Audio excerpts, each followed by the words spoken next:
Content warning. This podcast contains bones, blood, smut, and swear words.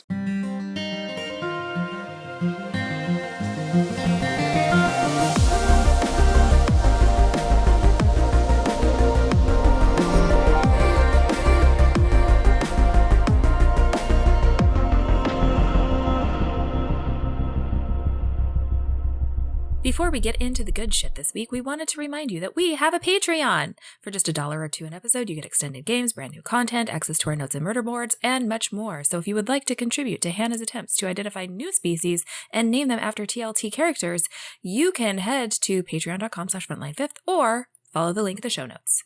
Okay, now back to that sweet, sweet Bone Zone action. Act 1. Welcome, penitents.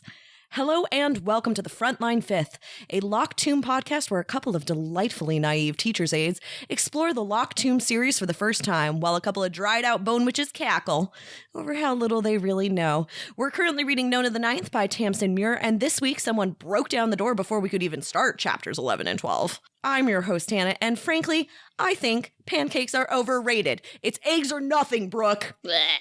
I'm joined today by Breakfast Witch Marie. And Marie, I have just one question today. What do you find sexy? Tweed jackets. Really? God, that's such a professor answer. That. Jesus Christ. Oh my God. Noted.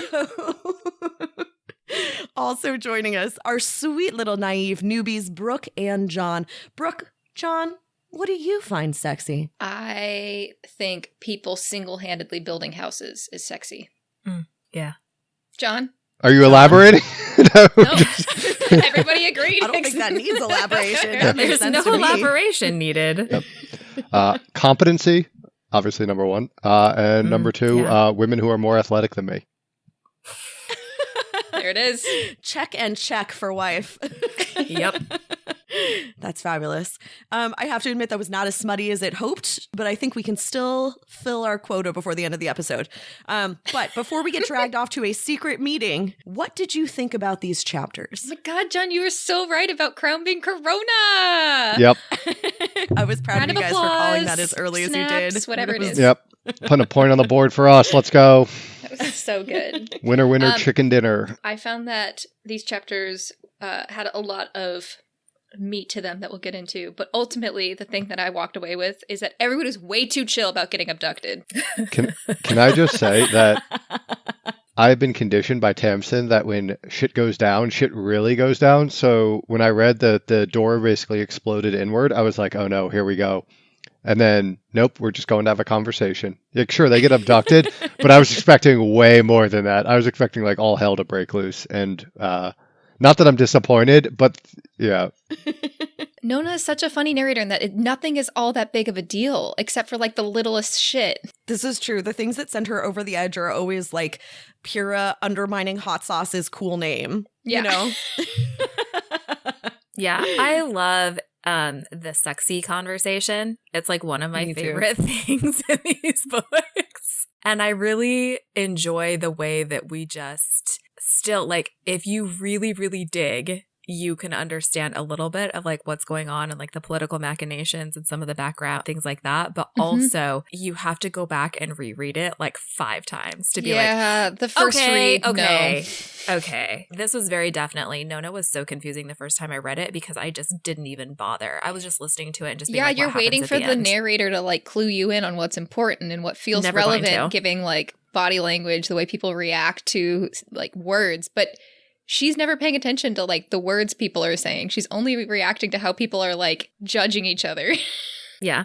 And in fact, we're going to have like a fun conversation where I can clue you guys into like some speculation and theory and stuff that's like kind of ongoing because we don't learn that much more about Right. these It won't be a things. spoiler. I'm looking forward to It's not that. a spoiler. So. Oh, okay. My wife is a uninterested reader in that like she is not putting effort into thinking about how the world is building or like how the puzzle pieces are going to come together. She just reads because she likes reading and it's fun and she enjoys it. So we're laying in bed, we're getting ready for bed last night, and I started throwing out some theories that I have based on these last few chapters.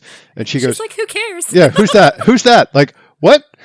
Like, Varun? Who the hell's Varun? And it's just like, I was like, this is not helpful for me at all. I Yeah. You are not a I also typically read books, by the way. That's how I typically read them, yeah. We're funny. having two different conversations. We're having two completely and totally experiences of reading this book. That's beautiful. I love that for her. I love that.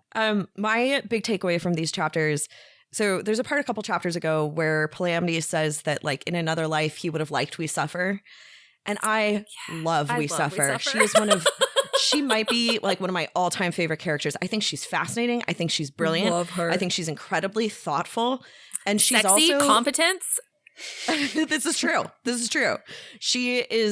She's operating on a number of levels. She's treating people like people. She's also aware of the politics of the whole situation and of the fact that she has to draw hard lines periodically. She's who I want to grow up to be, like hardcore. Yes. If I could grow up and be We Suffer, I will have succeeded so much in my life. Yes. Her name is really apt. Yeah, I really would love to know her full Blood of Eden name. Yeah. Yeah. So is that time to get into Meme Watch? This chapter is, I feel like we start building up a lot of references once we start getting deep into Blood of Eden. So Marie has a whole host of Meme Watch references for us today. Marie, can I turn it over to you? Yes, please. So we get Crown's full name, which is Crown Him with Many Crowns. That is a hymn. Thy full gallant legions is from the anthem of Côte d'Ivoire, and he found it in him to forgive is probably from a song that is like a more, I don't think I've ever heard it. I might have, I didn't play it. But it's from a pop song that would be familiar if you were like a millennial Kiwi, I think. Millennial Kiwis, right in. I'm definitely still checking our email. Even if we're not, still send them in, because when we're done this series, I'm reading our entire inbox back to front. So just continue sending things. Do we learn anything from this, or is this literally just random shit again? It's kind of random shit again, although I think that it's really interesting that they do. I think like it's a little bit like the name choice is that it's like they're passed down names. So like how you get the pieces of the names would be probably different if you're born into Blood of Eden rather than if you join. On the other hand, though, I don't know whether people like, is there some sort of you've reached a level ceremony, you know, where you actually get sworn in and get to pick a name? Do people pick names in pieces, or does this whole name go as one? Like, we're all past Crown Him with Many Crowns, thy full gallant legions, he found it in him to forgive, or did they have different second and third parts of their names? I think these are interesting. I would love to know if Corona chose her own name, because obviously Crown is Corona. Mm-hmm. Like, that is, you know, it's like a direct one-to-one match. And I think that's really interesting. And then separately, it's enormously interesting to me the things that Blood of Eden has retained, right?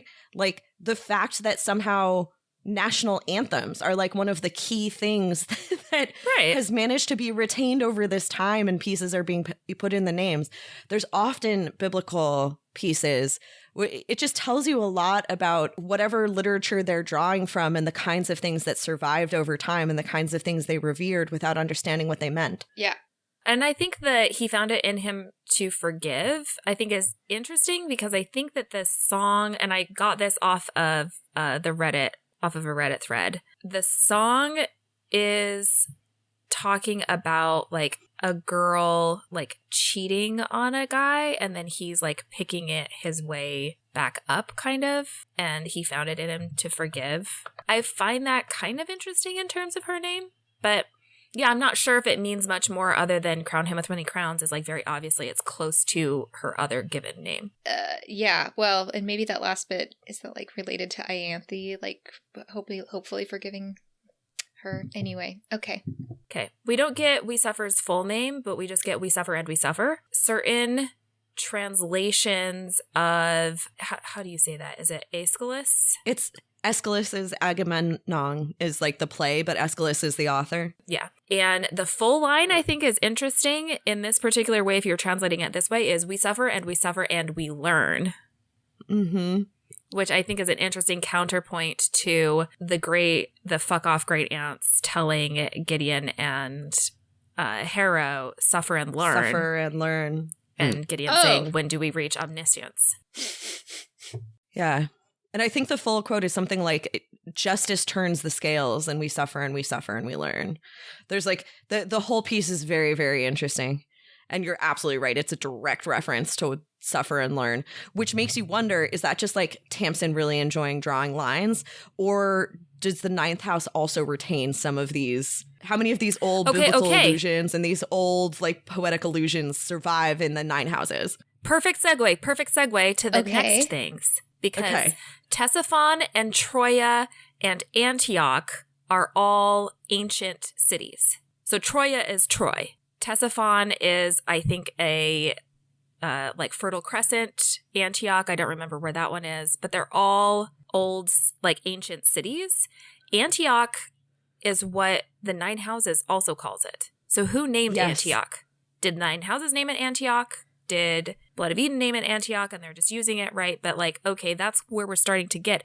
And then they name Ziz class spacecraft. Ziz is like a old, like I think it's like a Hebrew, like it's from Jewish mythology. It's a griffin-like bird from mythology, huge enough to block out the sun with the wingspan.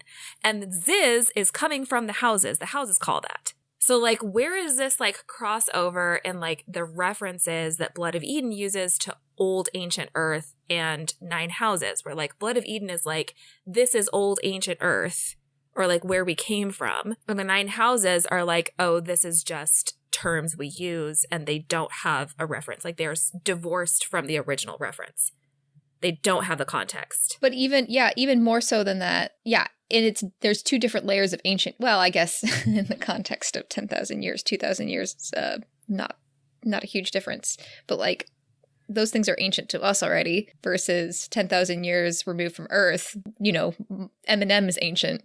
Right. Yeah, that's exactly right. The difference between 12,000 and 10,000 years is like completely random at that point. Ziz, I'm keeping that forever. That's fascinating. I really didn't know. I love how like all mythologies have some aspect of just like a fuck off giant bird like in there somewhere. The rock. Yeah, exactly. Rock, griffin, Ziz. They do tend to be derivative, aren't they?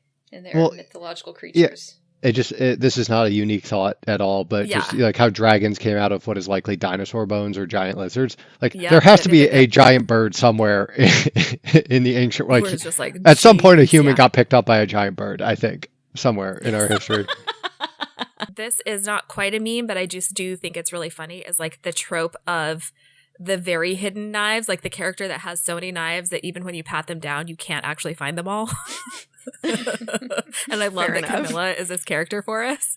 One of my favorite versions of that is Pirates of the Caribbean with Elizabeth Swann, where they're like patting her down and she just keeps pulling weapons out, and then finally she pulls like a blunderbuss like out of like underneath her skirts, and you're like, where the hell did that come from?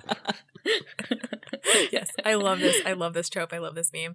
The last thing is, I think it was Corona saying, yeah, can't you just imagine the captain saying, I regret that I have only one life to give, which is from, it's probably apocryphal, attributed to Nathan Hale, who was like a Revolutionary War spy that got captured and executed by the British. And that was like his goodbye speech. I regret that I have only one life to give for my country. I mean, it's a great fucking line. Yeah.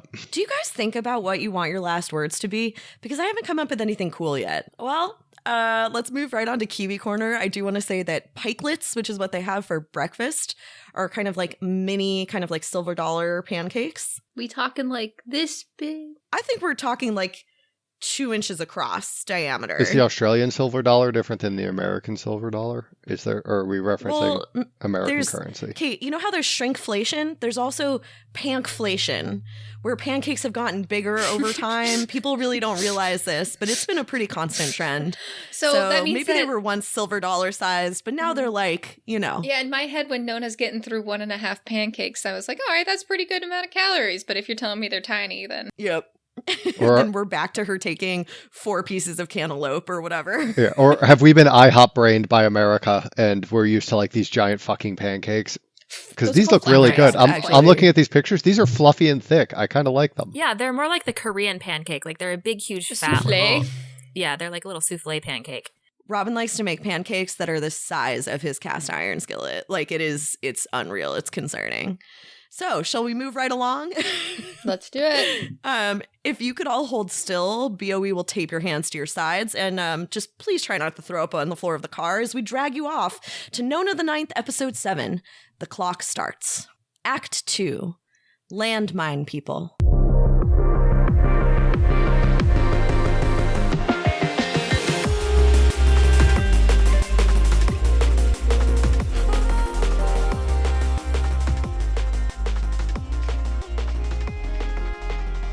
This section of Frontline 5th is safe for anyone who hasn't read past Chapter 12 and Nona the Ninth. Let's recap. Chapter 11, Fifth House Skull. No sleep for Pyrrha. Pikelets and sexy talk. A visit. Chapter 12, Apple Tree. A visit. Commander, we suffer. The negotiator is in orbit. So, as usual, Nona's day starts off with reciting her dream, and this time it's with a dramatic reenactment, which is Nona showing Cam how the arms are wrapped around her by, like, holding Cam and moving Cam's arms around her body. And it's actually so titillating. She says, it never feels like this in the dream. It never feels sexy. And Cam's like, okay. But it means that Nona starts going on this kick where she just wants to know what everyone thinks is sexy. So, for example, Nona thinks that a billboard advertising shampoo with a painting of 2 flowers is very sexy. Camilla says eating breakfast is sexy, but that's disappointing to Nona. She says, we're having a heart-to-heart. I'm sharing deep personal thoughts, and you just want me to eat. Which is very relatable to me. I feel like frequently I try to get into these deep discussions with people, and then they give just, like, blow-off answers, and I'm like, did you not know that we are opening our souls together? Like, I can see that happening to you a lot. I'm sorry. People aren't ready for you, Hannah. I run into way less of those conversations now that I don't live in California, and it's actually great for me. Are you sure this is just since you moved away from me and we don't hang out as much, John? No, it's the Californians. If I never have to play, and still love you, AJ, but if I never have to play Rosebud Thorn ever again, I will be so happy. I don't know what that means. Oh, God. This is why I identify more as Californian than Midwestern, where I spent the other half of my childhood. Nona asks Camilla what Palamedes thinks is sexy. And actually, it's even better than that because she says to ask Pal what he thinks is sexy. And Cam's like, I already know. It's strong work ethic and high test scores. Which I believe. I feel like that's probably very accurate. Yeah. So Nona goes out into the kitchen. Yeah, And she's feeling good. She finds Pyrrha making pikelets. However, she can tell right away, just from Pyrrha's posture, that Pyrrha did not sleep last night. And in fact, Pyrrha went to the park last night, the exact thing that she told Camilla not to do, that she told Palamedes to keep Camilla from doing. And Nona asks if she saved anyone. Pyrrha says no, not how they would understand it.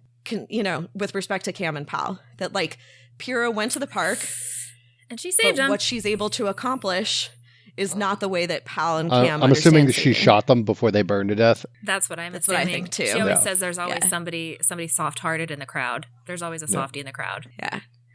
Yeah. And while they're having this conversation, Pyrrha also says, be a little careful with those kids you hang out with, especially the one with the weird fucked up name, which, pushes Nona nearly over the edge because Hot Sauce has a very important and beautiful reason for her name, probably. Probably. But the reason for this is that Pyrrha saw Hot Sauce at the park, at the fucking live burning of these people. Hot Sauce, the 14-year-old or whatever, was there at the park and keeping ferocious company. This is a little bit too much for Nona. Nona's not willing to give up on Hot Sauce. She does not have a tantrum, though, which I think she should get points for. She should. She does great with the breaths, and actually both Pyrrha and Cam do a great job, like, telling her to take some breaths. She's good at this. It's soothing strategies, coping strategies are important. So she decides to move off this topic and instead asks Pyrrha what Pyrrha finds sexy. And Pyrrha literally is the only person who understands this question properly. And she actually asked, she's like, do you want me to say what I really find sexy or what I would tell someone if I was trying to, what I would tell a not you person if they asked me what I find sexy? But ultimately, what Pyrrha finds sexy is landmine people. Some people were put into the universe to rig it to explode and then walk away. I always fell for that. I do want to point out that our favorite person, Lizzie, her Tumblr is landmine people. I do love that. It made me really happy when I... The other thing Pyrrha also likes is redheads, and Nona's like, ick. Yeah. She describes honesty. And honesty being like too pale, his veins showing. Awful. And his like blue eyes. And I was like, this is so rude. There's so much ginger hate, and I think gingers are so fucking high.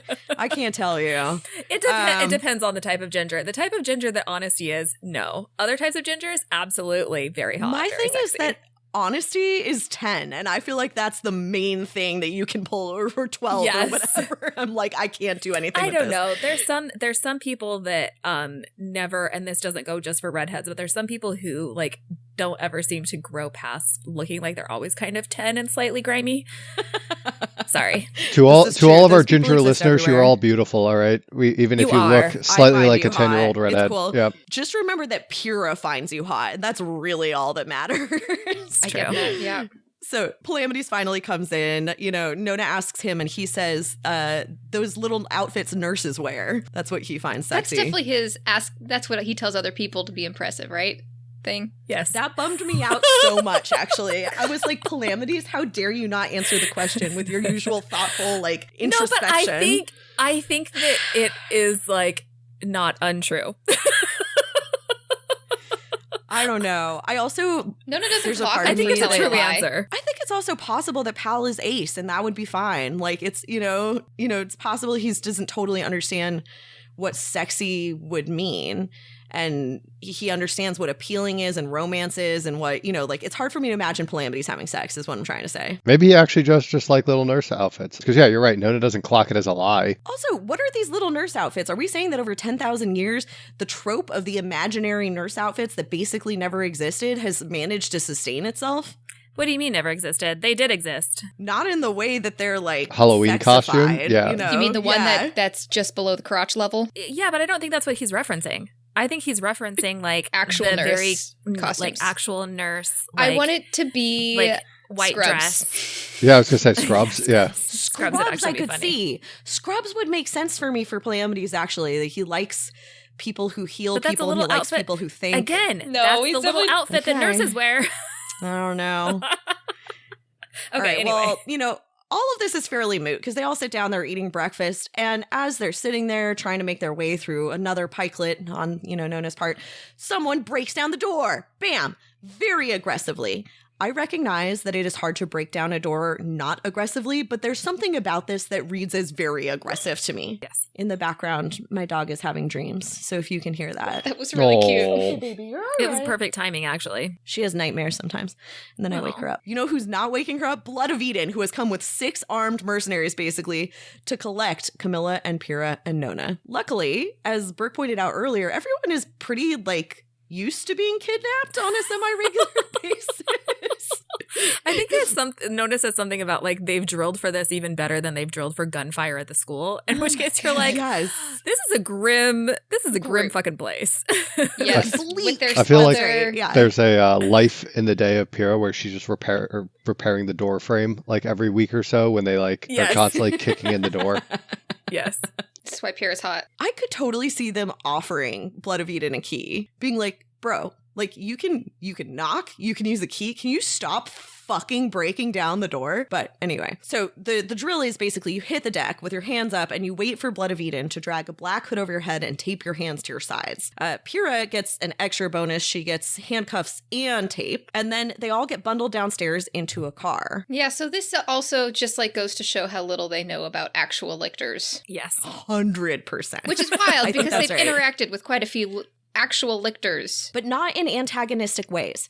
I think if they had ever really encountered a lictor, or you know, even when in As Yet Unsent, Mercy's they're working with magic Judith. does kind of require touch, it looks like, or if it seems like. I forget where they mention it, but is it earlier in this book or is it the second book where they talk about where it's like they're so scared of actual lictors because like the lictor just like conquers a city by existing right? Like it just like walks in and kills Yeah. everyone. I forget what the actual phrase That's is. the flipping the planets. The lictors show up and kill everyone. Like they're terrified of lictors, but they seemingly don't understand. I think that was in the instructions on like how to deal with necromancers and lictors, and basically if there's a That's lictor, right. then just scatter. I think that was at the end of Harrow. But it's just so interesting to me that even in As Yet Unsent, like they're always tying Judith's hands or trying to make sure she can't see, as though those things are things that are relevant, necessary for necromancy.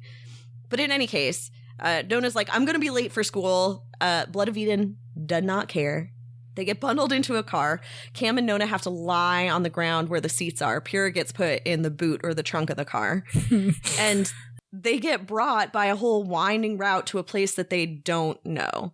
But it seems like maybe it's an old government building. Blood of Eden goons take their temperature from multiple places to confirm that they're alive and not something else. And then Cam and Nona get left alone in a waiting room. Again, they don't know how necromancy works, because if you were Zombies. a beautiful, what is it called? The beguiling. If you were a corpse. beguiling corpse, you keep the temperature like body temperature. If you were a good enough necromancer, you could pull off having the temp, having the blood flow, I'm having the, Wondering if this is suspicious based on like what the convoy is transporting. Like if they're being turned into whatever the hell those things are that we haven't covered yet. Yeah. Okay. What is the Open they? mysteries. The Yeah, random not sure. like all the things that look up at what's his face when they're stealing air conditioning units Steve? off the top of the truck. Yes. Yeah, Remember, but Honesty's like, we don't know who the they is You that's said who turning is them. being turned into. oh, just like I don't know. Yeah, that we don't know. But Okay. maybe Blood of Eden thinks they're being turned into those things. That Fair are enough. 3 people. Well, it's not long before all the tests come back, everybody's alive, and someone comes to collect them.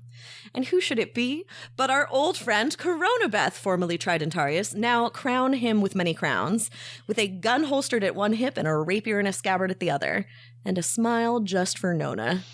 So basically, as far as we can tell, Crown is now a full member of Blood of Eden, whereas Nona and Cam and Pyrrha are a bit more like assets that are being managed by Crown.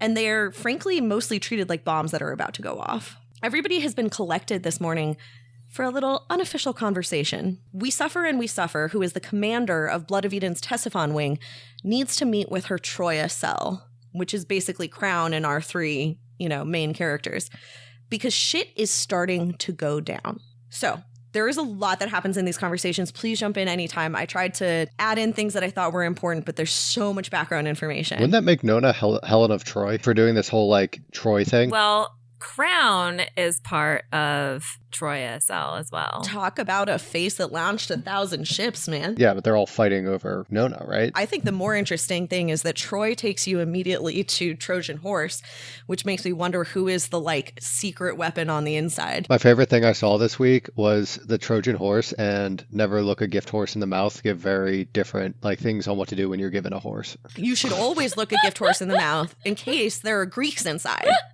Actually, just briefly, because we're on a horse tangent. I went to a wedding that several of you were at, and there were some horses there, and there was horse food. You could feed them. And I handed the horse some things, and then it frothed at the mouth and basically threw up on my shoes. And I had a moment of absolute terror where I was like, I have to go back outside and tell Laura that I just murdered her horse. Her childhood horse. And then it turned out that, in fact, it's just so old that it has no teeth and basically can't eat the treats and just automatically just dribbles everything out of its mouth. And so I did not ruin the wedding. I just ruined my shoes. And with that, Cam and Nona are shepherded into a conference room with a long table. What a wedding. It was a great wedding. And I chime in with, haven't you ever heard of Chloe? No, God damn it. There's a joke there. There's something there. Yeah, no, the Closing your poor groom's bride is a horse girl. There we go. Oh my god. That's where we're going with It that. works multiple ways because groom. Wow, Yeah. I can't believe I feel you like that's saved actually really that. good. That's okay. That's really good. All right. All of our friends end up in a conference room with a long table, right? We Suffer sits at the head, just in front of the portrait of an angry red-haired woman. It's very clearly Wake, who's surrounded by vases of plastic flowers. People clearly come and pay homage to her.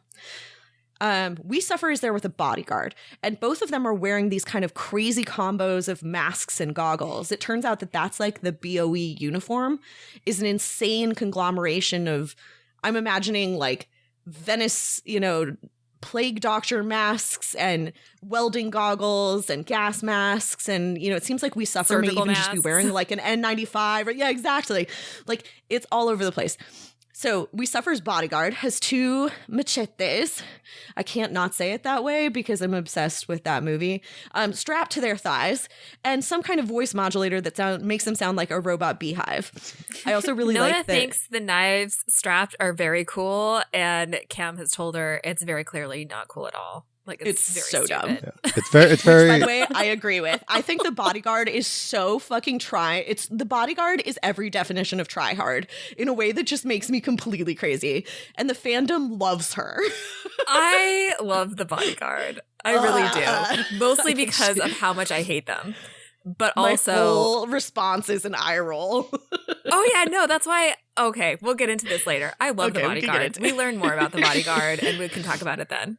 We don't know anything right. about the bodyguard. We'll learn more. Pyrrha is strapped to some sort of special chair and literally has a bomb around her neck because BOE reads her as a lictor, right? They keep calling her the saint and things like that. So if she moves too much, they're going to blow out her spinal column. Some people pay extra for that. Conversation. We really actually see at this point we have to get Sonia to make merch for Some People Pay Extra for that. So I've had a lot of conversation coffee. I'm like starts- ready to go today. I'm like locked in. He's not even sitting at this point. No. He has not sat this 10 minutes entire into this time. episode, by the way, I put the standing desk into stand mode and stood up and started pacing. So All right, so the meeting, it doesn't start off, honestly, on a great note. Less than cordial. We've got accusatory questions coming from Cam about the port riot. Accusations from Machete person about Cam. Does she only give a shit about the 3 zombie sympathizers who were put down? Accusations from Crown that the bodyguard is questioning her loyalty and being an asshole. But there's not fucking time for this nonsense. We Suffer shuts it down, shuts down all of these children in front of her, because the negotiator is in orbit. That's right. This meeting has been called together because John Gaius has actually sent a negotiator. Things are moving, and they are moving fast. are we taking bets on who the negotiator is yet? What are they negotiating about? In rampant speculation, we should take bets. Sorry. I think that would be fascinating. Sorry, Hannah. Please continue. No, it's good.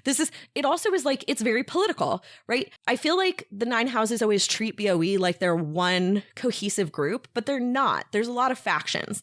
There's some sort of anti-negotiation faction. There's kind of an anarchist faction that straight up wants to blow up the ship. We Suffer is navigating a dangerous political landscape and doing it quite carefully. We find out later that actually the captured 6th house contingent that Pal had brought in to kind of work with Blood of Eden and who has gone missing is being held by another wing entirely, led by Unjust Hope, who We Suffer describes as a very crap human being. Jeez. So it's just really, really complicated. On the 6th house front, periodically they transmit proof of life in the form of answering kind of esoteric questions that Camilla creates. So about, how many pages is in my scholar's thesis, things like that. Politics aside, we're now at a point where because the negotiator is arriving, we actually have to talk tactics. So We Suffer brings up a picture of the stellar craft with the negotiator aboard. And it's this shuttle that Nona remarks has windows. It's got skeletons laid in it, like fossils in a riverbed, which I love as a description. Cam starts doodling on the paper. Crown, who actually has extensive knowledge of the cohort and shuttles from a boy she was into, he was not into her. That's the Corona kink. So that. Crown basically tells them that it is in fact a Ziz-class ship, not cohort standard. It's small. It's not a troop transporter. It is good enough for subluminary travel, although it guzzles thalargy-enriched fuel, so it's not like it could do that for a long time. That's a crazy random lore drop, by the way, that we put death energy into fuel, which already is just death energy. Life right? energy. Life energy. Oh, sorry. Yeah, we're putting life Allergy. energy. We're putting, yo, dog, we heard you like oil, so we put, more life into your dead dinosaur juice. Wait a second. Is crude oil, or like literally oil, do you think that's thalergenic or thanergenic since it is dissolved bones?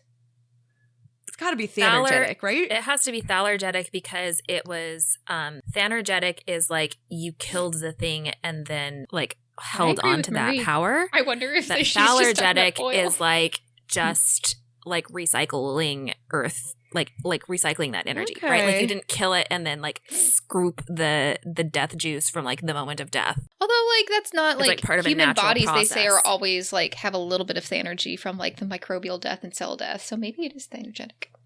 I don't think we know. Anyway. God, this is an excellent question. I think we may need to have to go through a whole bunch of things and decide whether they're thanergy or allergy. The Ziz class ships are definitively not big enough for a Steely. So it can't travel by whatever this fucking obelisk hopping nonsense that we don't understand is.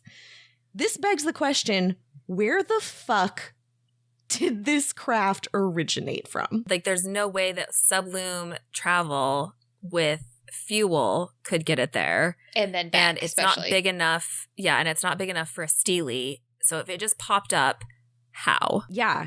The nearest like installation it could have come from, because there was a second house installation relatively close called Station Red as Blood, but that's been abandoned for at least 3 months.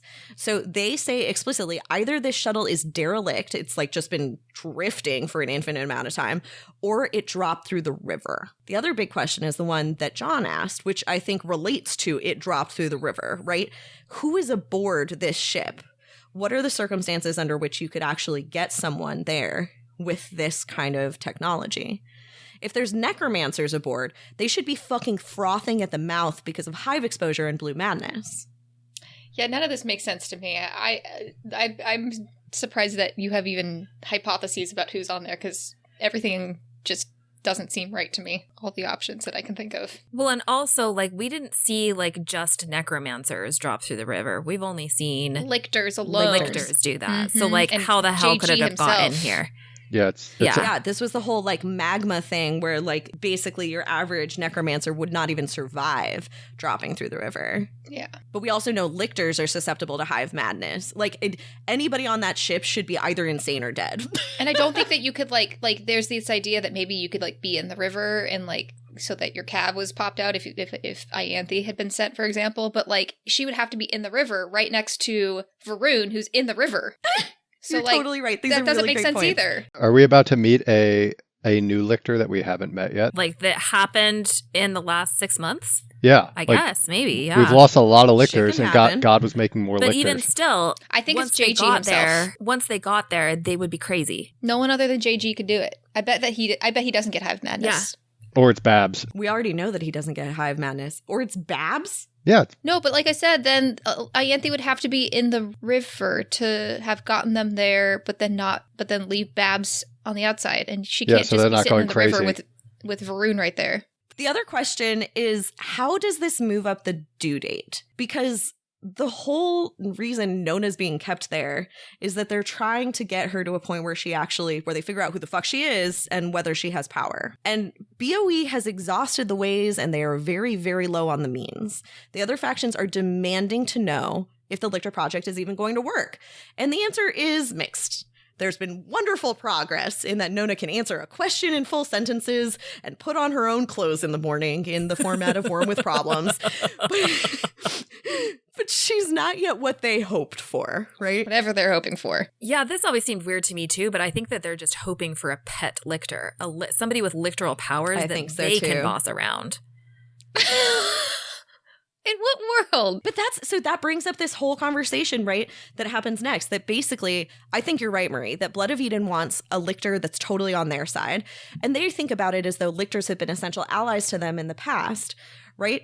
But Cam and Pierre are both questioning whether those lictors actually were actually on the BOE side, or were just Or are they pursuing just their own using motives. you? Yeah. Exactly. Enemy of my enemy is my friend. Per We Suffer, Kithurea, who they call Source Chrysaor, taught BOE about obelisks and steelies, and defeated 10 high-ranking house personnel and a necromantic monster at Canaan House. Camillus says this, and I think it's really apt. What happened at Canaan House wasn't your victory, Commander. It was Kithurea's. She was the only person in that whole building who got what they wanted. You just got lucky off the scraps she dropped. 100%.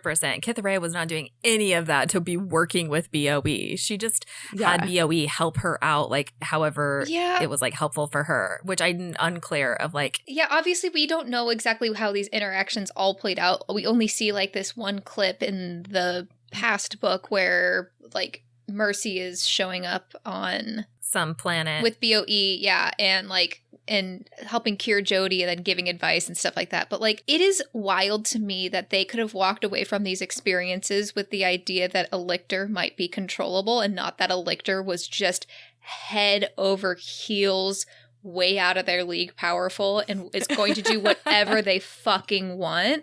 They're so open about using BOE. So like OP. It feels like a really bad relationship. I know. I really don't understand how they could walk out of that and be like, well, if we get a collar on one early. It's like God, demigod, and then mortals. It's like mortals are squishy, and like lictors are basically demigods at this point, where they're not quite Right. gods, but like for regular people, they might as well be. Yeah, and if they want, if they're, I mean, I think the only way you could maybe even feasibly consider doing this would be through some sort of manipulation, like emotional manipulation tactics of brainwashing her, like personally into like believing in their cause and wanting to fight for their cause and not whatever. Like, and that's not what's happening. Like, I don't understand how any of their planning makes sense. No, it's not clear at all. Because they really do think that they've had many lictors that were their teammates and allies. So actually, I'm going to turn it over to Marie because they mention a number of these and they use names that we are unfamiliar with. We suffer is talking about all of the contact they've had with lictors. One that she doesn't say is she does not reference in this source Graham, but I think especially in context of this, we can be very sure that source Graham is Cassiopeia from way the back. Sixth House. And we learned that in As Yet Unsent, actually, is where we learn about it because it's what sways Camilla. Camilla is silent for like much of her early captivity and actually only starts opening up once she learns about the info from. And what's so funny is I think it's interesting. I remember when we had gone through that chapter and like for some reason I walked out of it believing that was a person. Maybe it was the capital S, capital G or something. But then as we were like going through the episode, like I was being led to think that I had like misinterpreted that or overreached or something, and that it was actually just like literally like a piece of paper or like like a telegram, like that kind of a source. That's absolutely what I thought when I read it. So I may have been like. So that isn't in this whole conversation, but I feel like we should bring it up because then it ties in everything in. Probably one of the first contacts is source Graham. Centuries back, where Cassiopeia starts giving information to BOE. And then We Suffer says that Joyeuse and Piotra and their contact with Tessaphon got them accurate fleet schematics, the location of the Mithraeum, which I'm glad that is in text somewhere because that's been like part of my question mark for a while, and a valid attempt on killing John Gaius, which didn't take, but we learned a lot from it. So pretty sure that Joyeuse is Mercy Morn. I'm assuming based on that Piotra is Augustine, although it's a little unclear from other things in the way that Augustine talks in Harrow, whether or not Augustine was ever directly talking with BOE, or if he just had... I think maybe he was, and then at the point that Mercy Morn was still talking with them in Harrow, that he wasn't talking with them anymore. My memory is that Wake in the body of dead zombie Cytherea basically says that she never met the man, that the woman was the one who had talked for them both, which makes it sound to me like Augustine and Mercy collaborated, but Mercy was always the intermediary. Yeah. Okay. Another reference is that Wake and her source Aegis got them information on how the RBs worked, which is how they know to have like the RB bullets and stuff, and got them contact with a house, which I'm guessing is contact with the 9th or getting to the 9th. Yeah. There's also a reference here of posthumous contact. Dude, we talked about this in the last book. Fascinating. Maybe this was John talking about this. When we talked about the timeline and like where the fuck Cytherea's body would be, that nobody could detect it. Like the only thing we could imagine was that in like there was like, yeah, we drew these lines together. She must have somehow dropped through the river. She could have taken a shuttle. This is in the spoiler part with Lizzie, where because of this one line, that's what Lizzie thinks is happening when you can't detect Cytherea's body on the Mithraeum. Yeah, is that she's not there. She's not there.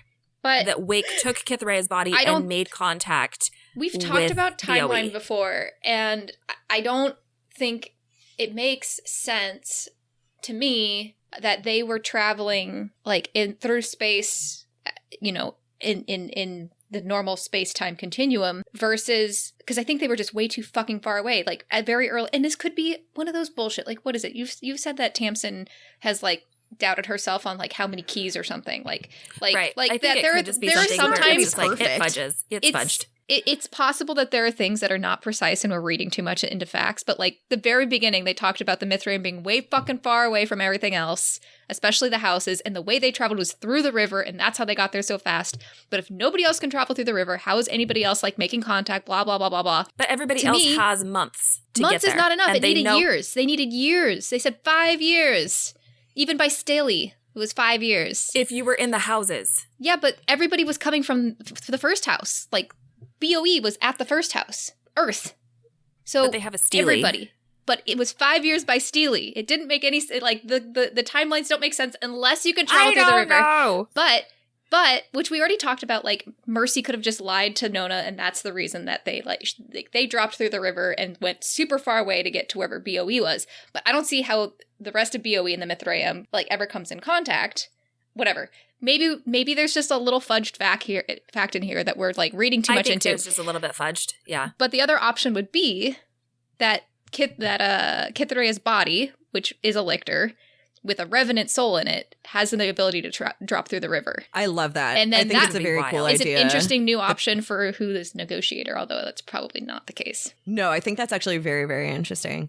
And I love the idea of Kytherea zombie with Wake at the helm being able to move through the river at will. We know how good Wake was in the river. Mm-hmm, so yeah, Wake essentially is a necromancer. River adept, for sure. Anyway, posthumous contact. Next one is and this is explicit, that Chrysaor is Kytherea, who got them the intel on how to use steles and obelisks, and is the one who messed up the lictor competition so that they couldn't have more lictors. Now, the fun thing here is that Joyeuse is Charlemagne's mythical sword. Piotra could be reference to the sword of Peter, the apostle. Chrysaor is a mythical sword in this epic called the Fairy Queen. Graham is a mythical sword from Norse mythology.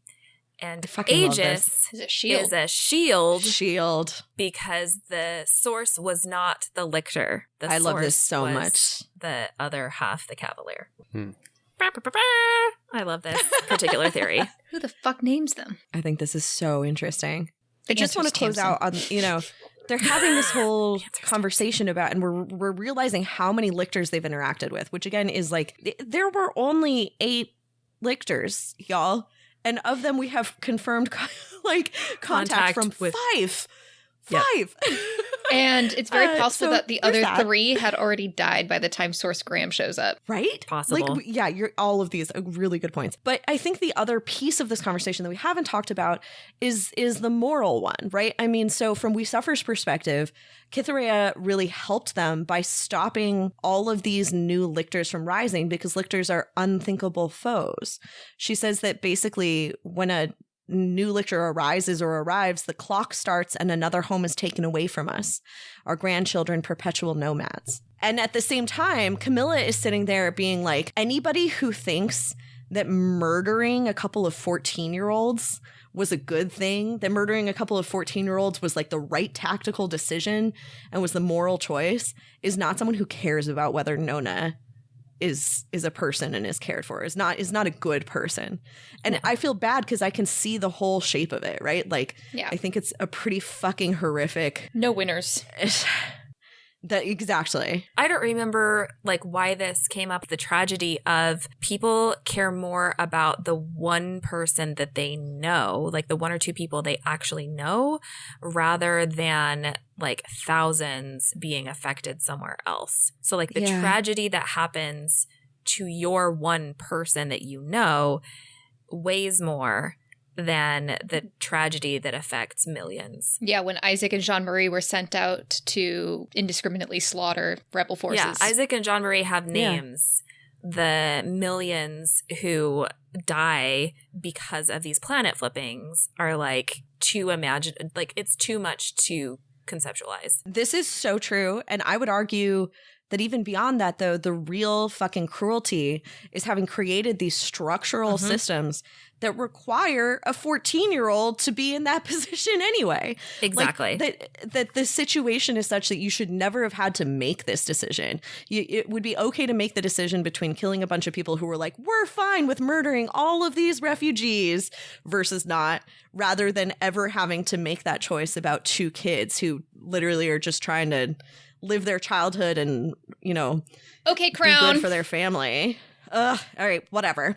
Okay, so ultimately, conversation over. Camilla says, tell the Hopers that they'll have a lictor or equivalent if they wait. Nona at this point has to go to the bathroom. So We Suffer dismisses them all, saying, I had just never thought we would be given such a terrible scare or such a terrible chance.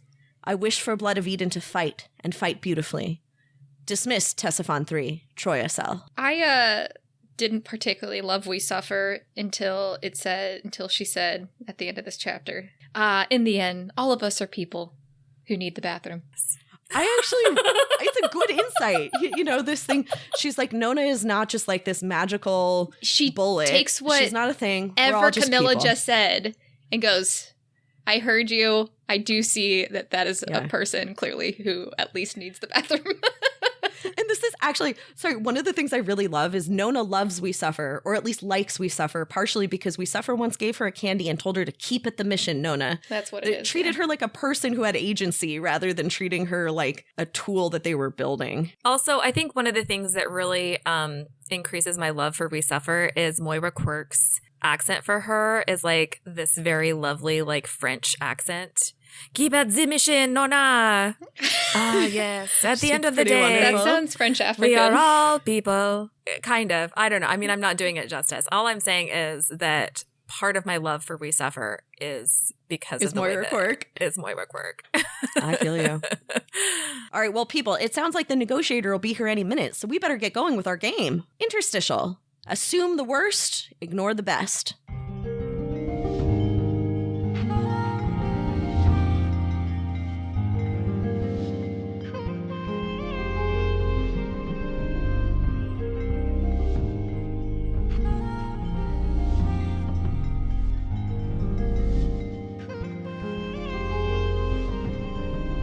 Y'all, my gaming skills are rapidly weakening. Perhaps Varun is squatting in orbit, sapping my powers? So today we're playing one of my old favorites. It's multiverse theory, wrong answers only. Let's do some alternate versions of history. Let's imagine we are cheerfully-ish eating breakfast of pikelets when, bam, door gets knocked down. Who is there? What do they want? And what happens next? Wrong answers only. Well, it's the Kool-Aid Man, obviously. Busting through doors. He's experiencing an existential crisis. Flavored soda waters are taking over the market. Oh, God. They really are. That's harsh. Does he say, oh, yeah? Or is it a sad? Oh, no. Oh, no. That's all I got. Brooke, I note that you actually have a second one here. Would you like to give us a second wrong answer? Can you give me the bam again? Bam! The door gets knocked in. It's Dwayne The Rock Johnson, and he's here to prove me wrong, and that he's actually really cool. We really are. We are going to watch Furious 7. I need you all to know that, like, in your heart of hearts. That's what 2026 holds for you. The first 6? Why? No. I hadn't seen any of them before I saw Furious 7, and I saw it 4 times in theaters.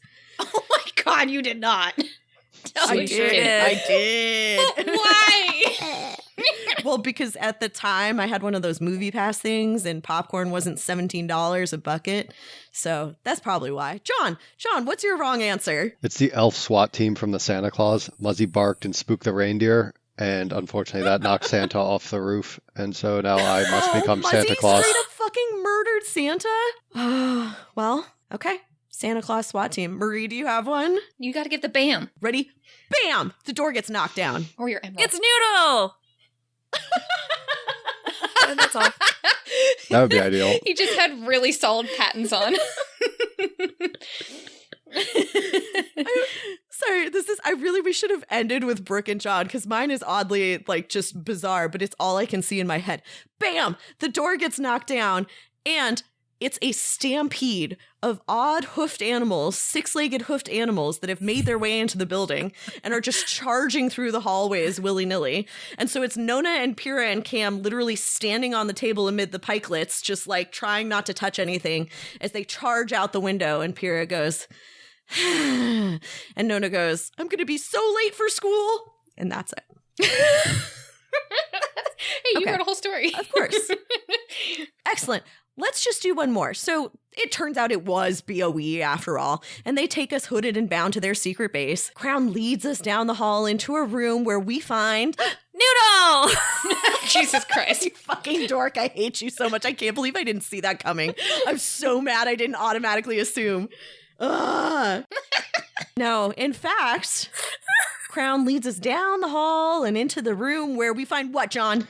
I already said this episode, but some people pay extra for all this. But no, it's actually a speakeasy where the bartender's the reanimated corpse of Joseph P. Kennedy serving you. Who is Joseph P. Kennedy? JFK's dad. Why? Why specifically? It could have been the zombie of any Kennedy. Yeah, but he was the one who like did the bootlegging and started building their alcohol empire. Oh, time relevant. God. Okay. Funnily enough, Already also the fucking first commissioner of the historians love SEC. John. Yeah. First commissioner of the SEC Yes. was a Kennedy. He did. Yeah, he did all the insider trading, and then they were like, "Well, let's make that illegal," and he was like, "Great." So my son would make a great president. yeah, insider trading was not illegal at one point, so that was fun. Huh. Anyway, Okay. Anyway, mine so is, the Crown leads us down the hall and into the room, and we find what, Hannah? boom, the door opens, and it's both Gideon and Harrow standing there doing finger guns going, gotcha! Fuck. That's upsetting, Hannah. I don't know, it could happen. just Oh, it could. the worst episode of I Punked didn't ever. really expect Yeah. it to go completely silent. We got to find out this last one. I'm like upset now. All right, Crown leads us down the hall into a room where we find Brooke take us home. We're at a super fancy dinner party at Dwayne The Rock Johnson's own home. Oh my god! I really can't wait. Do you think he plays piano? I really think he would we would have after party shenanigans. No, he's does the not kind of play guy. piano. His hands No, are too it's big. not a piano. It's not a piano. He picks up a guitar and he's I was just gonna like say. doing that thing that some people do of like they're just like, guys, listen around, They're just noodling. gather round and listen to me just kind of like strum a couple melodies They're on a just guitar, noodling. and everybody's He plays kind of awkwardly guitar, sitting around bass, going, or drums. "Wow, you're so good. How long are we going to do this for?" No, see, Brooke, I didn't say this at the beginning, but that is what I find sexy. Really? Yes.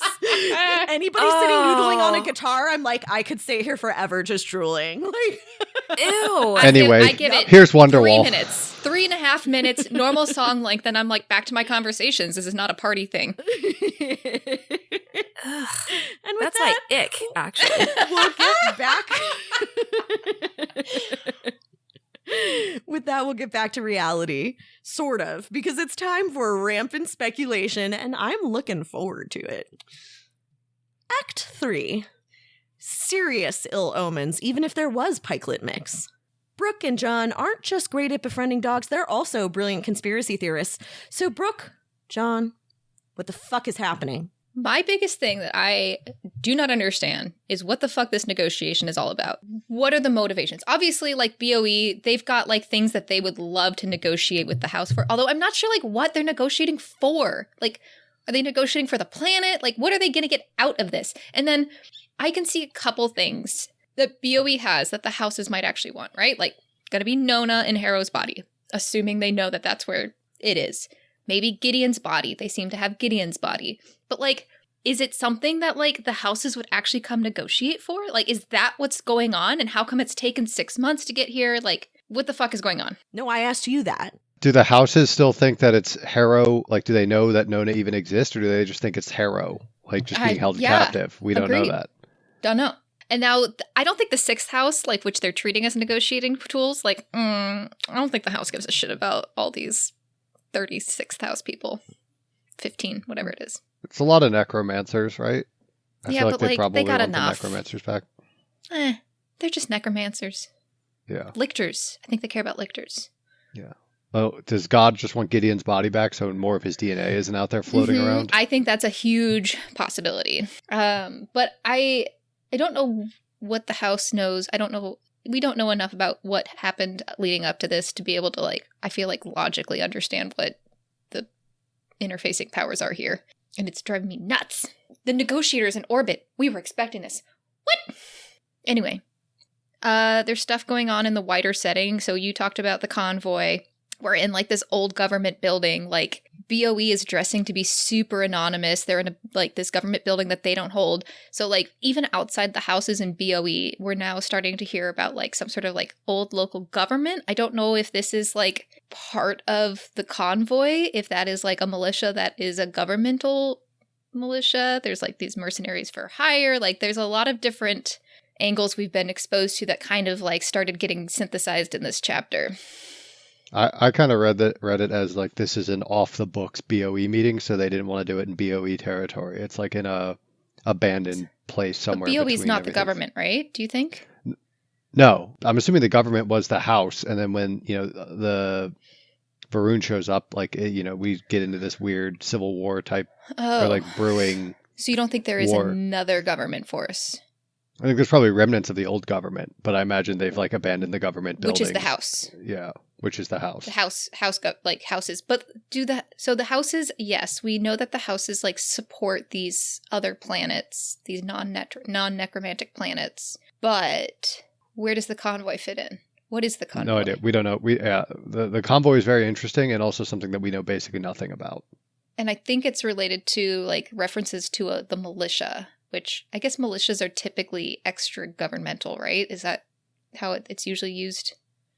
Getting some like nods from bone witches. I don't know. I feel like it's always like civilian militias. It feels like they're often like guerrilla militias. Yeah, but it's not like the opposite of a standing army, right? Just a civilian army. I also disagree that BOE would never be the government force. The way that they dress tells us that. Like, and it's not just like an off the books meeting that they dress like this. They always dress with none of their skin showing, like none of their identifying features showing, which is like classic like spy shit. Okay. The park. So we had this port riot. 3 zombies were put into cages. I'm using zombies in quotes. And so we talked about this earlier. It sounds like Pura maybe went out to give them mercy killings. Hot Sauce is watching this. What was Cam going to try and like extract them? Like, what was going on? What was everybody trying to do here? I think we assume that Pura did the mercy killings and that Cam would have tried to save them instead of killing them. But yeah, Hot Sauce being there is really interesting. Running with a crowd that Pura considers rough, right? Ferocious. And ferocious, so that's interesting. Yeah, I don't quite understand that. Yep. Yeah, we talked about Wake made contact with BOE as a revenant. And I think we think that's the time when Kethraea's bodies was MIA. All right, and then, I don't know, I've just continued to collect clues on who the fuck Nona is. Like, I'm convinced that she's like the spirit of humanity / like the resurrection beast from Earth, like the sum of all life on Earth, like, like basically the resurrection beast or whatever the equivalent is in some capacity. She can like hear the other resurrection beasts. Nona can hear Varun. Added that to the collection of fun facts. Hates having hands. I agree, she doesn't feel human. Certainly not Gideon or Harrow. In this chapter, we got that she longs to chew on thick, juicy leaves. Yeah. She likes salt water and water. Like the earth was, 75% water. Electo, everyone is children of Electo, which is like everyone is children of Earth. Like, I don't know. There's so much. I like that. There's so much there that like, I just don't know what she actually is, but it just feels like, like the spirit of I agree. Life of Earth, of humanity. Something like that. Because we still don't really quite know what resurrection. They're like the spirit of a planet, but like, how does that work with like? Yeah, because humans also have spirit. That doesn't make sense. A planet has a spirit, but the tiny humans have spirits. I don't know. There's something weird there.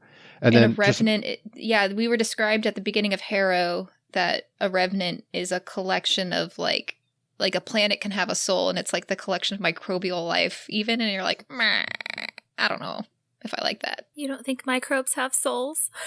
Well, that's saying that they have a single soul from their cumulative colony. Yeah. The entire planetary colony has a singular soul. Oh my god, life is just one big cheese project. It is. I think it's like the Gaia hypothesis. You should look that up. That's like, there are papers, they're pretty fringe, but there's basically papers that make the argument that the Earth as a whole and all of like the individual organisms on it are a holobiont. And so that Earth itself is an organism. Especially with like those like underground fungi that like the single fungus that's the size of like Washington State or something. Right. Get So it, it's like, hyphae. is a human, is the human just the human cells, or is the human plus the microbiome? So you can use the term holobiont, meaning like the whole thing, including all of the microbes that live in and on. Well, there's in which case the Earth is a single organism. But then how are and humans we are individuals? But then humans have their own souls. That's what John said initially. Like it doesn't. How do you separate out humans being individual special creatures, but then microbes come together all as one? The rest of the holobiont is but you have like individual single for example, cells Electo. that are right. But you could like take pieces of the holobiont and have them be their own thing too. It's just like when it comes together, like in other words, human is a thing, microbes are different things. You put them all together, the holobiont is a thing. Maybe that's the whole like resurrection point, is that like when the entire planet got wiped out except for JG, that becomes Electo. But then the resurrection is like somehow scraping souls from the river to give them back to bodies. Like that's how I think of it. We're sculpting, basically. We're like chipping off pieces of the greater soul and putting this. I don't think that's what it is, because it's also like it doesn't matter which things. I really stepped into it with this. It doesn't matter like which specific we're talking about how additive a soul is. Holobiont, right?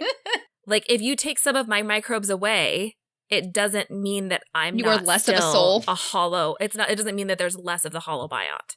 But I think it is interesting to ask whether those were the souls of individual humans already like separate and waiting for JG to go and pick them up, right? Or did they have to be chipped off of a resurrection beast? Right. If those are those are different. And then also, I'm kind of interested in whether those things are inherently tied and connected forever, right?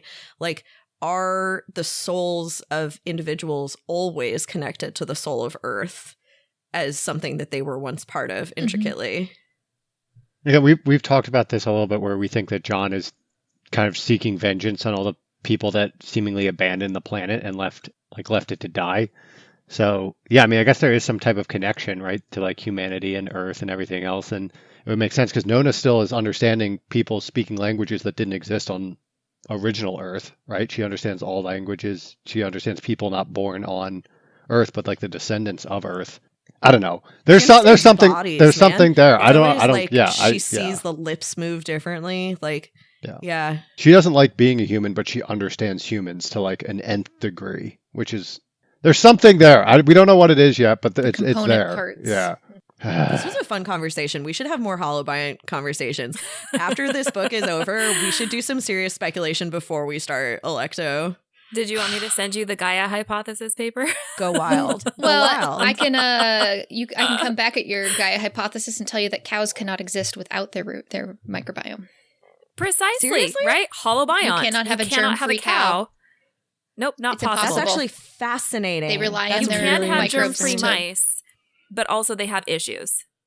Well, of course but there's a big difference between like obligate symbiosis and just symbiosis. Yep. Cows can't break down fibers. I wonder if you just fed them like a straight up like what's that stuff called? Soylent Green? Not as humans, whatever. If you just like gave cows Soylent, if you could have a germ-free cow. A germ-free cow. Cows are fucking fascinating. Cows are worth delving into. But yeah, they require their microbes for fiber degradation. Good talk. I guess we'll see if any of that happens next time when John and Brooke stop in on another old friend in Nona the Ninth, chapters 13 and 14. And if you, dear listener, are like Brooke and me reading along for the first time, make sure you find our reading calendar on our website, frontline5th.podbean.com, or follow us on Instagram or TikTok. And to support us, you can buy merch or join our Patreon, all of which are linked in the show notes. If you like this podcast, please share it with your friends and give us a 5-star rating anywhere you can. And if you don't like it, feel free to lie. Now head off to sleep, my baby necros. Mommy and Daddy have some deep spoilers to discuss. Get in, losers. We're going speculating. Act 4. I wish for Blood of Eden to fight, and fight beautifully. Warning. this portion of the podcast is 98% spoilers and like 2% snickering. Seriously, we will spoil anything and everything in the series up through Nona the Ninth. And if that's not what you want, turn back now.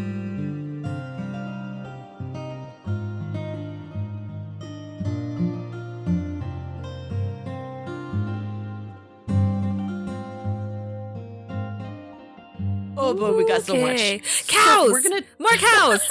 I love that cows always fucking come up. It's perfect. It makes me so fucking happy.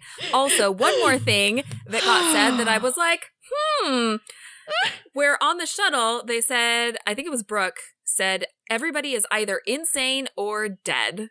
And I was like, You were like, why not both? Like, you are correct. They are that. dead, and that is the only way we got there.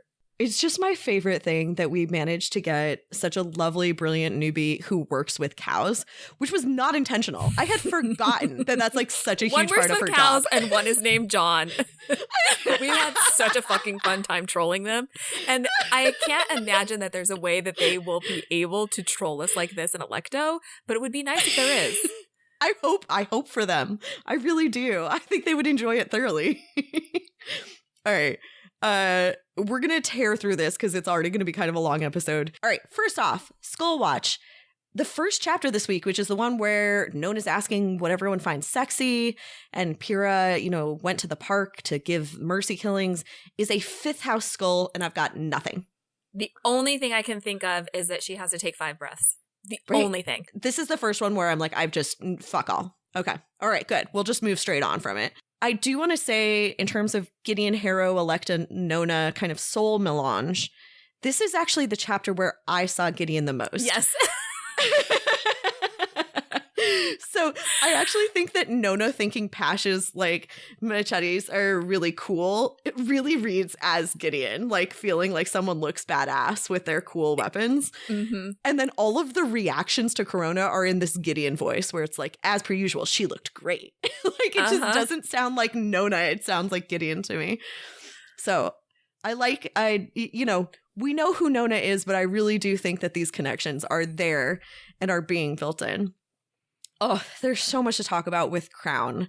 I have a question for you. What do you take away from the fact that she wears and has continued to wear Gideon's sword? She wants this, like, I just kind of came to this, and so it's going to take some word vomit for me to talk through this coherently.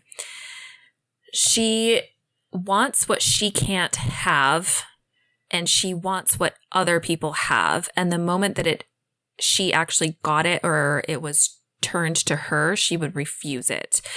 Yeah. And so I think she has Gideon's sword specifically because she can't have it for so many reasons. She can't have it because she isn't a cavalier. She can't have it because she's BOE. And she can't have it because, like Camilla says, it doesn't belong to you. It is Gideon's sword. In which case it actually belongs to Harrow. Will never, ever be hers. It's a way of making sure that she gets to invest in something that she can't ever have. And that's actually, I really think that these character portraits of Crown, and I think we're going to get another one in the next episode, are beautiful and tragic. There's this part relatively early in this book where Palamity says that he doesn't like the captain, but he pities her. And he likes Crown, but he doesn't pity her at all. And I fucking pity Crown terribly. I think she might be one of the most isolated people in the world. She comes off as so... She her whole life has held up a persona, and she's still doing it, right? Like, I think she's got to be one of the most isolated people. She never, ever gets to let down. I think that it's one of those things, too, where we are shown something so specific about Crown, and like we get all these little hints of like, it's probably not Ianthe that's the mastermind. Crown is a lot smarter than you think she is. I don't pity Crown at all. And I'm like, I think that what we get shown as readers is the complete manipulation that Crown does to everyone around her. No, that's a great point. And I am so suspicious.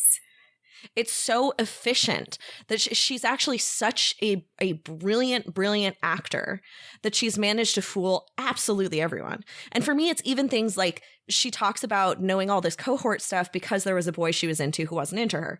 And I'm sure she was into a cohort boy who was into shuttles who wasn't into her, but I don't think that's why.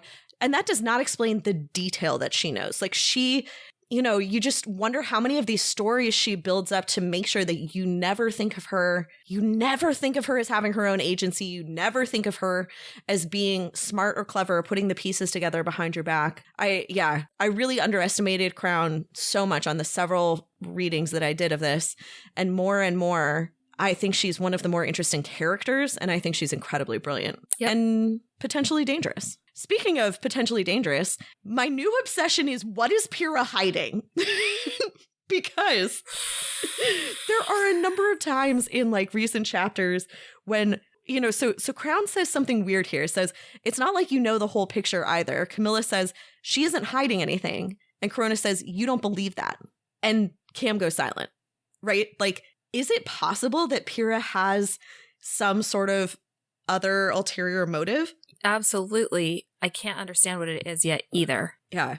It's also interesting in this chapter because the context of this chapter is they spend actually a lot of time talking about how you think the lictors are on your side, how you think that those people are your allies, and they're not really. And all the people who get mentioned in that part, it's Cytherea, who clearly was not actually an ally of BOE. It's Mercy and Augustine, who are definitely doing their own thing and using BOE. And then they mention Source Aegis, who is someone who we don't, you know, you're like, is Pyrrha exactly a parallel to these other three? Is Pyrrha also have something else she's doing? And then there's also the larger context of Pyrrha's genuine relationship and love for Commander Wake. Right? Yeah, but even that was messy and complicated because then she's like, I just love landmine people. And it's like, okay, who was the other landmine person that she loved? Like, we hear nothing about Gideon. It makes me think it is Gideon, though, doesn't it? Well, and also, we don't know how much of Gideon that we meet has any bearing or relationship to Gideon's true self and soul. We get nothing. We get nothing about Gideon other than he was John's best friend. He was John's best friend. He was an engineer. He would do anything for John, and his best friend was a cop. Ugh, I'm all in on Resurrect Gideon. I'm like, I need to know, man. I need to know what you had that made Pyrrha that interested, that made, you know, that loyalty and that, like, clever. Yeah, fascinating. Yeah, so I don't know. Pyrrha, I've got my little suspicious eye on Pyrrha, but what I will say about Pyrrha is that I 100% straight up respect and trust her value system. So my thing is, even if she has a secret agenda, I am more okay with her secret agenda than almost anybody else. That one's also hard for me because I'm like, what is her value system though? Because her value system is she will do a mercy killing, but she will make herself out to be the bad guy and not let Cam, like, deliberately go around being like, do not let Cam know. I think she's this person who's actually trying to save everyone. And I think really she's doesn't just so fundamentally broken because you're right. She's someone who's trying to save everyone. And because she can't, she is inconsistent, and that's why I don't trust her, and I don't trust her value system, because I think her values are actually inconsistent. I think she has the ideal and who she actually is, and then she has the broken part of her who is what it comes out to be. And those type of people are scarier and worse to be around than anyone else, because it's the person who will say, yeah, I've got your back. Yeah, call me for anything. Like, yeah, I would do anything for you. And they truly do mean it. And then they will not follow through. And you're like, yeah, I'm trapped on the side of the road. I need you. And they won't answer their phone. That's interesting. I'm not sure I 100% agree with you, but I totally understand where you're coming from. And I also think it is worth noting that Nona says that she lies and tells the truth at exactly top speeds. Yes. And to me, that reads as not knowing every time that you're lying, every time you're like that you maybe can't always. And that's what I mean. Like that is terrifying to have somebody who truly it's unreliable, that they will tell you that, like, I truly mean, like, I will never betray you. I will never do anything bad. I will never whatever, blah, blah, blah, blah.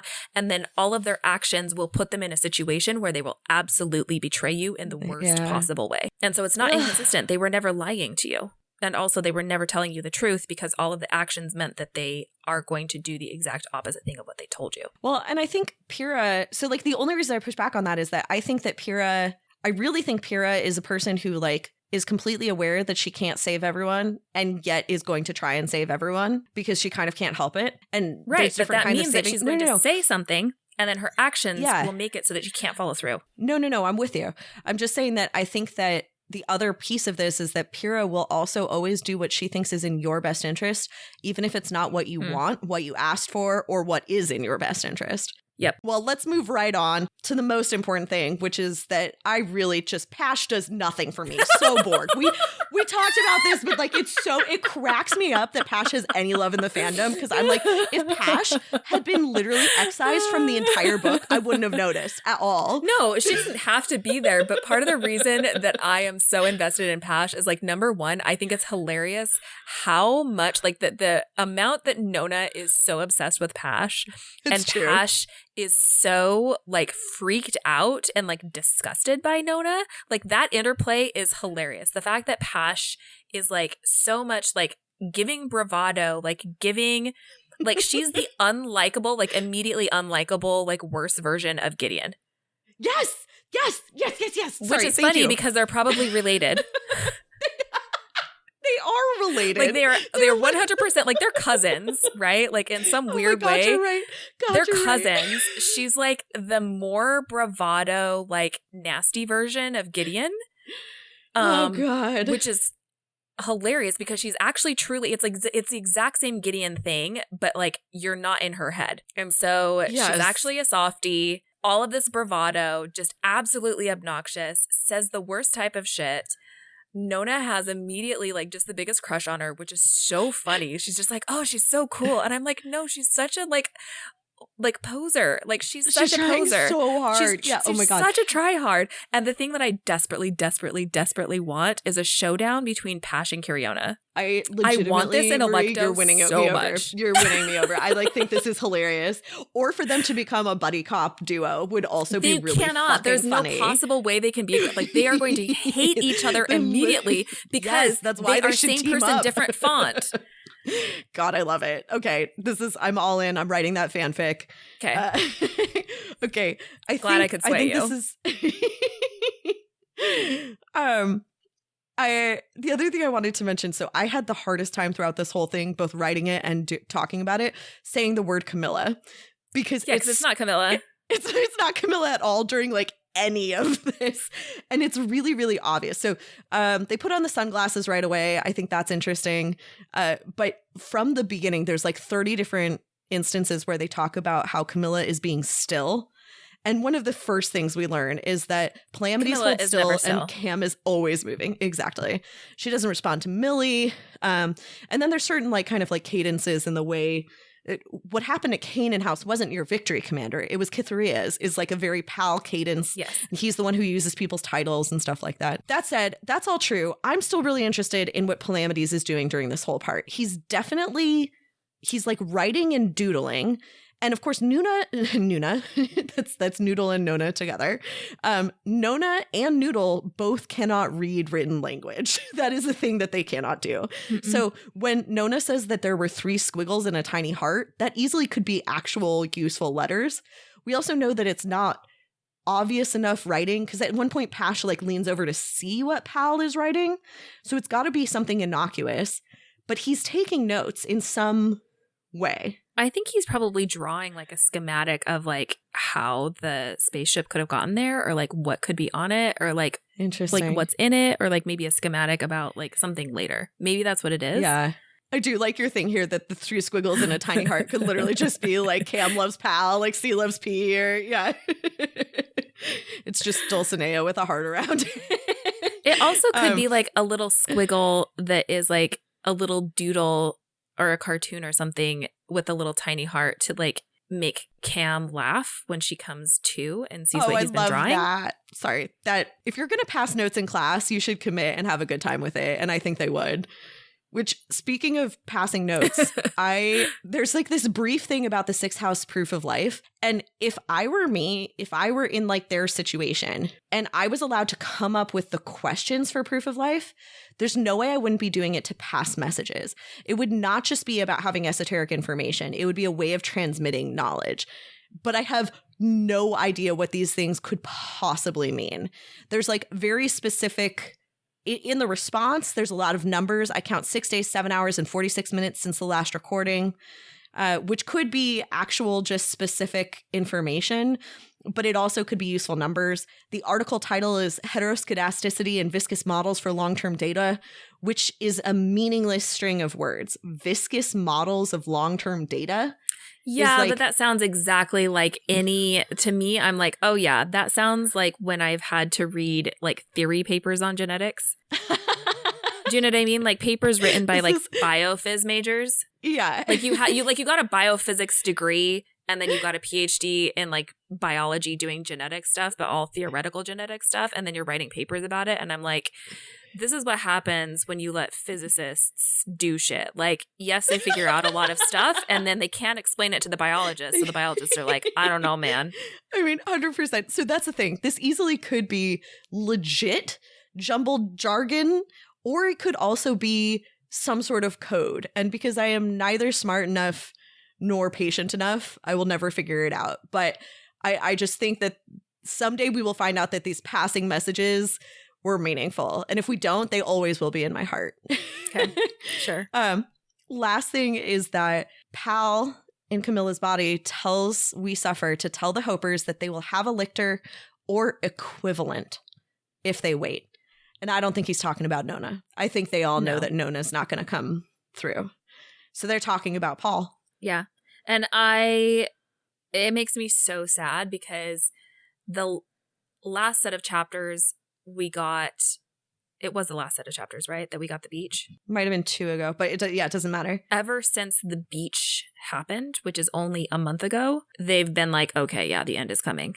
Like the same way that Nona knows that she's dying. Counting down. Yeah. Everybody is counting down. Like Pyrrha is like on edge and counting down until like that she can tell from her experiences going out to work in the city that the city is going to explode. So she's waiting for the city to explode and something to happen. Pal and Cam are waiting for the moment of no return because they can feel that it's coming. And whenever they get pushed into a place where this is the only option, they're going to do it. They've been talking about it. Like that's why they've been asking Pyrrha if she's going to read their notes. They don't want Pyrrha to know, anyone else to know. Everybody has their own secret that they are counting down to of something that's happening. Nona's dying. Cam and Pal are going to complete lictorhood, and Pyrrha is planning an escape that will get everybody off whether they want to or not, because she's going to do, you said, she's going to do what's best for you, whether or not you want her to do it.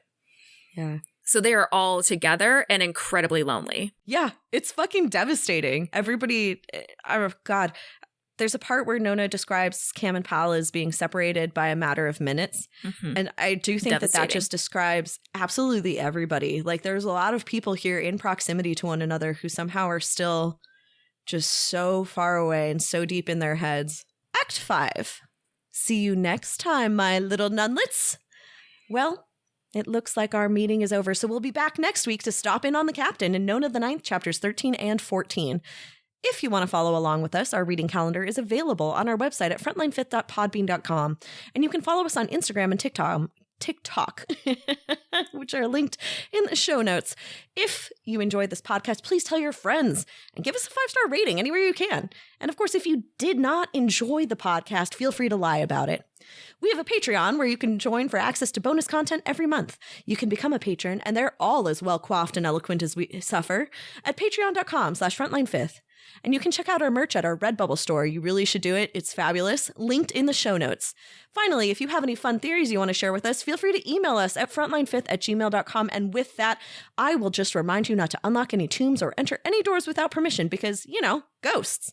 Bye! Frontline Fifth is a Locked Tomb podcast conceived by Mariana Mako and starring Mariana Mako, Hannah Grunwald, Brooke Anderson, and John Ryan.